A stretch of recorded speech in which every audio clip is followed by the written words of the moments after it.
And now to the sudden fall of Citigroup. Just a few months ago, they were giants, considering buying Wachovia to rescue it. Now they need rescuing.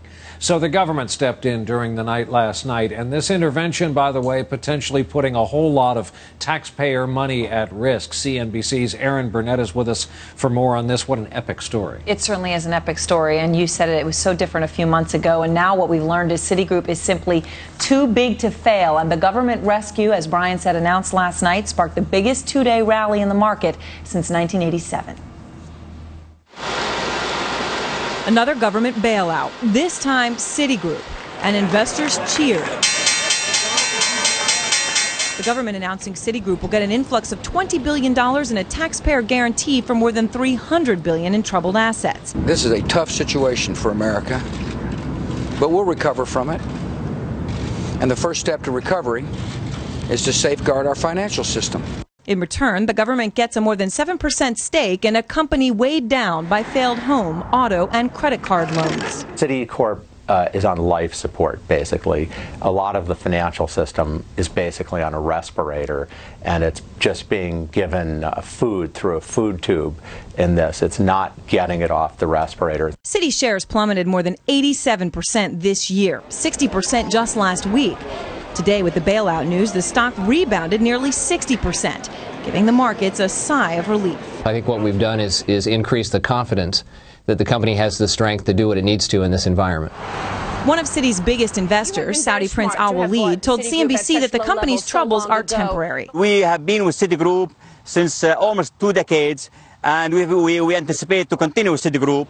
U.S. officials didn't want to risk a Citigroup collapse. With more than 200 million customers worldwide and more than 300,000 employees, analysts say the ripple effect would have been catastrophic. I think the thing is that if we lose financing in the country, everything goes to stop. It's like turning off the electricity. That's why analysts are not surprised that this government bailout came before any deal had been reached with the auto industry.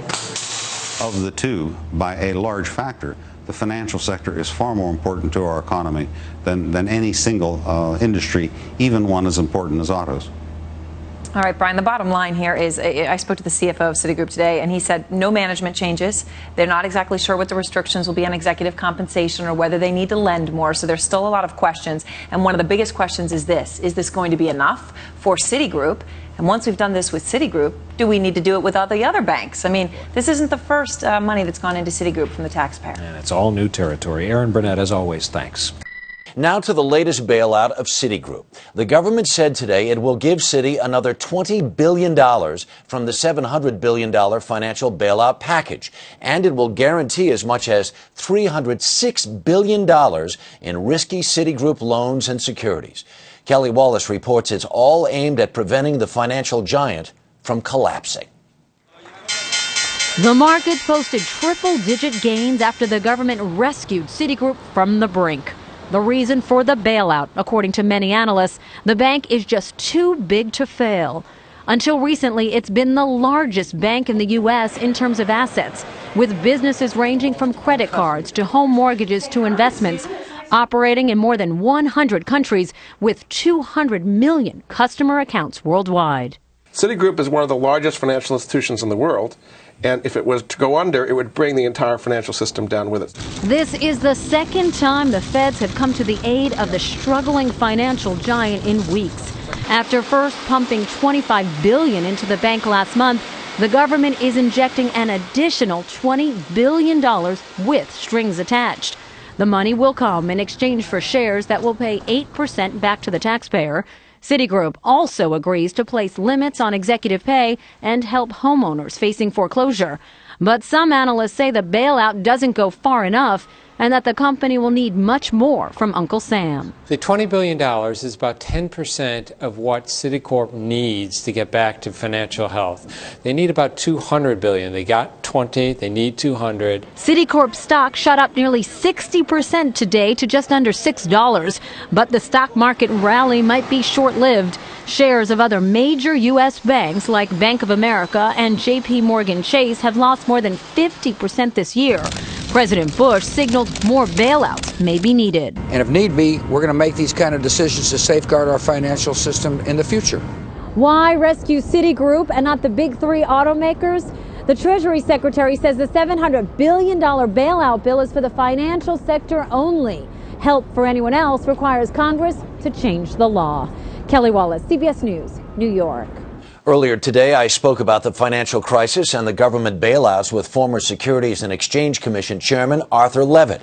I asked him if Citigroup's need for a second bailout means the crisis is even worse than we thought.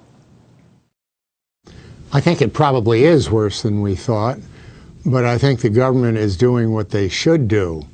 They have to help restore public confidence. A lot of people at home are sitting watching this, and they're saying these folks on Wall Street have been preaching economic Darwinism for decades. Why not let them fail? They made this mess. Why not let them fail? The implications of failure now are global.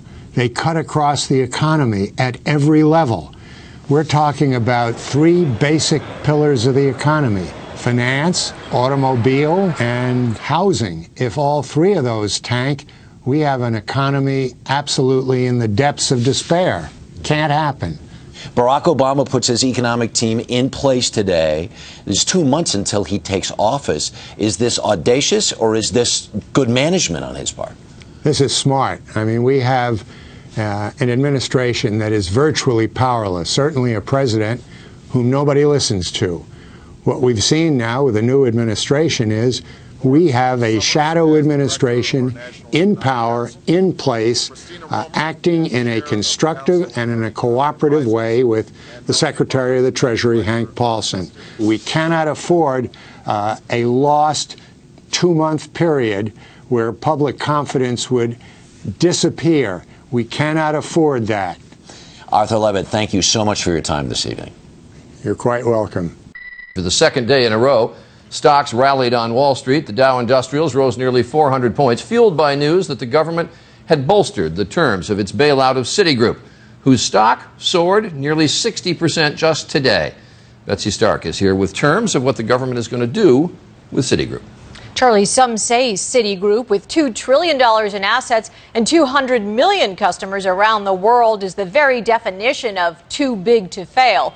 So after marathon talks this weekend, and with Citi stock heading rapidly towards zero, the government orchestrated its latest and potentially most expensive taxpayer bailout to date. Outside this Citibank in Manhattan today, some customers wondered if there is any bank where their money is now safe. I do not think that my money is safe. I'm very, very nervous about it. Where can you find a bank that is going to stay afloat these days? That chilling loss of confidence in the U.S. banking system was clearly on the minds of government officials as they mapped out a sweeping new plan to keep Citi afloat. The bank is getting $20 billion in cash from the government's $700 billion rescue fund on top of the $25 billion it received just a month ago.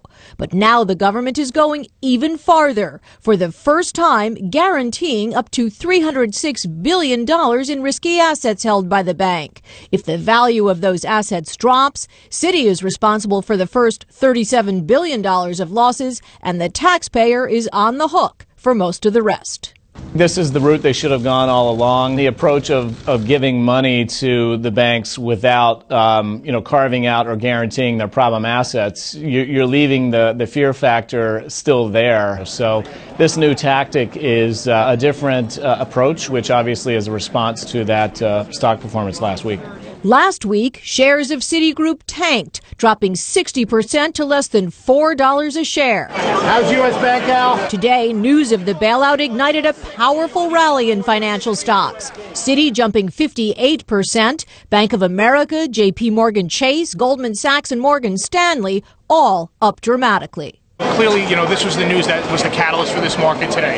Everything else just rallied with it. And what's in it for the taxpayer? They get a $27 billion investment stake in Citigroup and the option to buy more. Plus, Citi has agreed to do more to help homeowners, to slash dividend payments to virtually nothing and put stricter limits on executive compensation. Americans may be wondering if other banks will now need a government bailout. Today, President Bush said his administration will do what's necessary to safeguard the financial system. After today's bailout, those safeguards now seem to include dealing with toxic assets, an approach Secretary Paulson suggested was ineffective just a few weeks ago, Charlie. All right, Betsy Stark reporting again tonight.